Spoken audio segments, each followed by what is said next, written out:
destiny's destiny. You can fight it as much as you like, but I was lucky I got dealt a good card and got a great family whom I love heaps, and yeah, happy. Yeah, that's who I am, just happy. Always got a reason to smile until tax time. If I think about the statements that some people make that adoption, the kids would be better off in their own country, then in an ideal world, I'd say that that's absolutely right, and that from my perspective, adoption is the second best. But we're not living in an ideal world, and we're talking about a situation where there was a war and where there were a lot of children who would not have had their biological parents.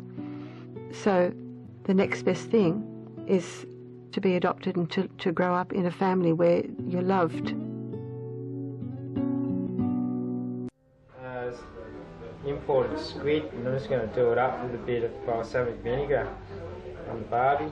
Shane spent his childhood surrounded by love and support from his large adoptive family. I grew up in a family of 7. If anything, I remember like my older brother Peter when we were in school, and if he was around at the time and he heard someone bullying me or whatever, he'd stick up for me and, come over and help me out. And that was always the kind of philosophy I think the whole family had. It was quite a comfortable situation, I guess. In Western Australia at that particular time, there was a political group that would post a lot of anti-Asian posters and stickers around the place. So we'd go, all of us, all 7 of us, and we'd go with a few buckets and scrapers, and when we saw them, we'd scrape them off, or we'd alert the council, and we took that personally. So as soon as we'd see a post that had anything remotely like Asians go home on it, it was, right, stop the car, get out, take it down. Yeah, whatever slur was against the Asians or was against our children.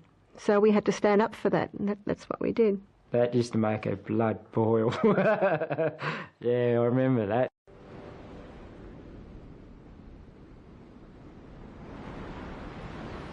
But not all adoptees from the Babylift want to explore their past. Shane is content with his Australian life. I definitely don't want to search for my parents because it's just a waste of time as far as I'm concerned. I'm just happy with the way things are now.